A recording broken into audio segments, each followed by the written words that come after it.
Hi, I'm Yolanda and welcome to Speak On. Today I'm joined by Lucy, a model, writer and mental health advocate, Nicole, a blogger, and Rafika, a skincare writer and model.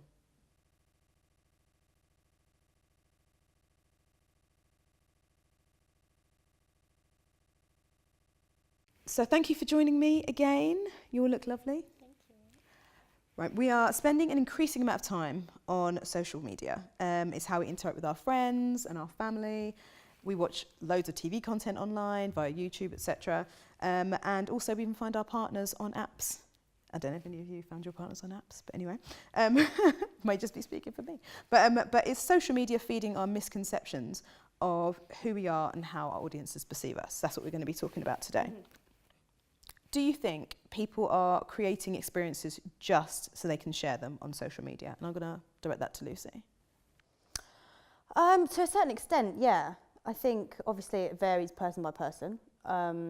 There's still a lot of the whole food thing. Mm-hmm. You know, people only going to a restaurant because, I don't know, maybe they've got a nice flower arrangement outside and it will look good on the gram and the plates look good, so it will be a good picture for the story or something, rather than going to somewhere that they actually want to go and eat. Mm-hmm. And that's kind of a bizarre thing. I can understand it, but I don't think it's really a useful way to live your life. Mm-hmm. Okay, cool. And Nicole, do you think that by doing that we're kind of missing living in the moment? I think it's down to the individual to police their time. Mm-hmm. So, for example, like when you say that, I think about like concerts and people that will like record the whole concert. It doesn't offend me personally, but I just don't do it because it's like I want to live in the moment, especially at a time like that, and enjoy the concert, especially if it's like live music, an artist I like. Mm-hmm. So. But then on the flip side, have you ever regretted not recording something so you could look back at it?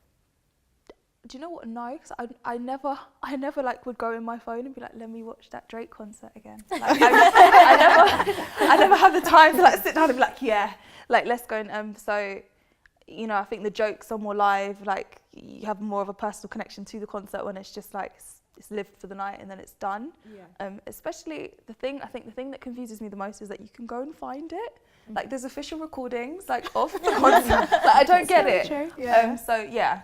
Okay, that's very nice. I love that point. Okay, well, over to Rafika. Why do you think people do that? Why do you think people kind of live to capture stuff and share it on social? Because we live in this day and age where we want to put out there, this is what I'm doing every single day of my life. It's so exciting. This is what you've got to see. Instagram is a snapshot. It's just a highlight reel of our lives. And our followers or our audience buy into that. And we want to show them that every day is exciting. So we try and go to the nicest places. We try and wear the cutest outfits. It's so impractical, half of the stuff that we put on to post on there. But because we know it's going to capture someone, well, the attention of our audience, that's why we do it. That's a really good point. And then why do you think our lives need to look so perfect online? It's pressure. Yeah. It is pressure. There's pressure to be perfect. There's pressure to have good skin, good makeup, dress well, go to fancy places, wear designer clothes.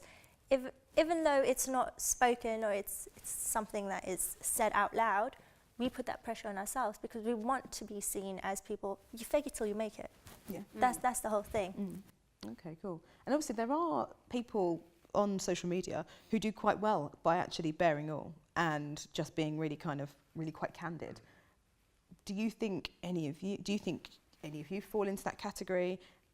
Yeah, for sure. Yeah. Okay. Yeah. And what are the benefits of that for you? I don't know if it's benefits. I just think it's just the person that I am. You know, I don't look preen to perfection all the time. A lot of the time, I won't have done my hair or I won't have done my makeup. Or if I'm hungover, I'm gonna tell a funny story from the night before. If I've had a breakout, or if I've spend the night eating 2 pizzas and then I hate myself in the morning, because I think that people can identify with that and that's useful for people. I don't like following loads of people and then feeling like I can't live up to that expectation. That's not a nice feeling for anyone to feel, so I wouldn't ever want someone to feel that if they followed me, you know. I'd want someone to be able to see that I'm a normal human being, because I am, and there's nothing special about me. And also, in terms of being candid and being really honest, I'm really frank about my own mental health struggles on my blog. And I've had an amazing response from that since I kind of started doing it, started being honest about everything. And I think it's really useful for some people. The responses I've got back have definitely reflected that. So I do think it can benefit you, but it's just about being yourself ultimately. Mm-hmm. If you are a glamorous person that's always dressed up in amazing clothes, then cool, that's who you are. Mm-hmm. So yeah, Nicole, obviously I know that you are an advocate for natural hair. I know that you're a fan of natural eyebrows and things like that. So is there anything on your social media, do you feel like you're quite candid? Yeah, I could say like I'm candid about the brutal truth of being natural, because I think it's like you look at like something like my hair and you'll just be like, oh, that's nice. But there's a lot of like, you know, behind the scenes work that goes into it. Uncomfortable sleeping, like, you know, like ages, like sometimes for my hair to dry, it can take a whole day if I leave it to its own devices. So I try to be as candid and open as possible with that kind of stuff. Yeah. You don't just show the finished product. You're talking about what happens That can be really tough because you're showing like the world, the most intimate part of yourself. Like, it's like how I go to bed. It's a bit weird. But I feel like in order to give people the actual help they need to learn how to take care of their hair, then I have to put that part of myself out there. Okay, cool. So I suppose naturally within your offering, yes, on social media and through your blog, yeah, you have to present that side of yourself anyway. Yeah. Yeah. Okay, cool. And Rafiq, because obviously you're a supermodel of the world, and like the face, one of the face of Sleek, Charlotte Tilbury.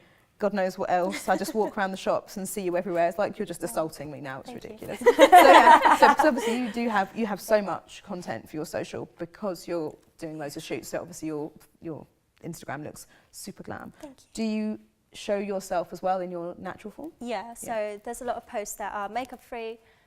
People get this idea that because you are, you know, the face or whatever, you have great skin, and that's not the case for a lot of models within the industry. That's not the case for a lot of girls. It's not the case for a lot of women. Mm-hmm. I don't have perfect skin. I still get my breakout, and what I try to show on social media is that it's okay to have a breakout. It's okay that you don't look like X, Y, and Z. It's okay that you have dark circles, you have hyperpigmentation. It's okay.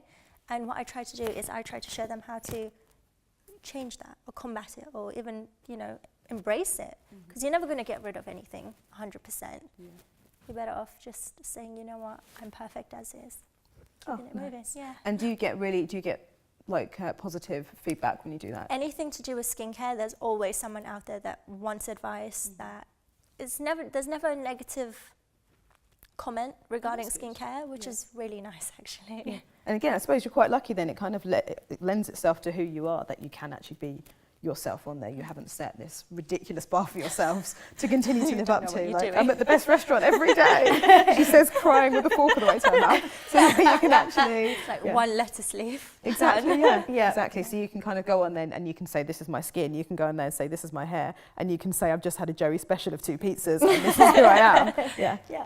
Okay, or a mental breakdown, either one. Yeah, exactly, yeah. Which frankly can happen to all of us at any point.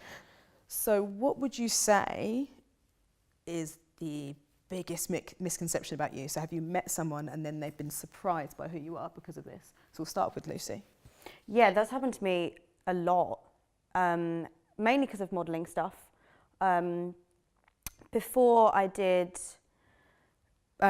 started blogging about my mental health stuff, and with that, a lot more of my shoots have been more kind of personal, so they have my own kind of style.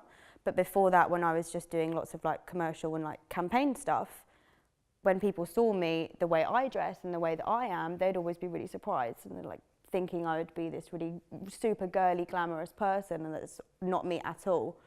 And that always struck me as weird because I think a lot of the time it's not conscious. You're not portraying yourself in a different way consciously. It's just kind of, those are the pictures and that's what they are. And I think people, especially with modelling, people don't realise that you're going onto a set, someone's doing your hair, your makeup, your styling, and ultimately you're there to sell a product for someone else's vision. It's nothing to do with your own style. So for someone to base what they think you're going to be like from that is a kind of weird concept. But I can totally understand how it can happen. But that's definitely happened to me a couple of times, yeah, Okay, for sure. What about you, Nicole? I think a lot of people, I'm not sure why, they think I'm really like quiet, really shy from my like Instagram, but it's crazy because I'm the complete opposite. So I think that's a misconception. Or like people that have seen me with my hair tied back in real life, and then they go on my Instagram and they're like, "That's not you." And I'm like, oh, okay. Okay. Where do we go from here? Hair make it the man. They're joking, but they're serious. It's like two different people apparently when I put my hair in a bun. So that's a misconception. Like when I have my glasses on, my hair in a bun, everyone's like, "Oh, you're like this cute little nerd." And then I take my hair out and they're like, "Oh, you're feisty." And it's like, I'm the same person. It's like a Superman type thing. You take your glasses off and no one take it knows off who and you it's are. like you're a completely different person. Yeah. So yeah, that happens a lot with everyone, apart from like close family and friends. But that's a misconception. Okay, that's such an odd one. Yeah. What about you? I find that being a model, as Lucy's touched on this, people think you're one-dimensional.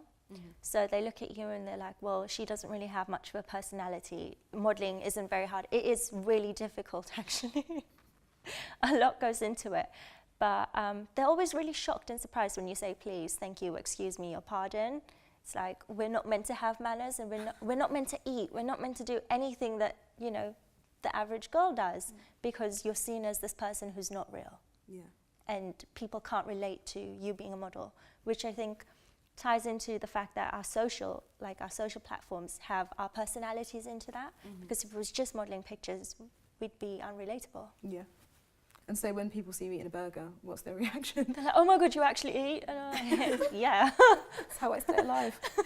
Quite I like that. actually eat a lot of McDonald's. It kind of just shows the power of social media now, though, doesn't it? Because if you say like 10 years ago, I wouldn't say that I knew the personality of any of the models that I saw in magazines and looked up to. I didn't know anything about them. I just knew the public image that's portrayed. And that's the beauty of social media, is you can say, well, actually, I believe in this and I care about this and I won't stand for stuff like that. And that's really cool. I like that. That was a nice roundup, yeah. Right, thanks so much for joining me. Thanks for your brilliant and insightful answers. It's a really easy one to sum up. It's easier and better to be yourself, even on the gram. Don't forget to like and subscribe. See you next time.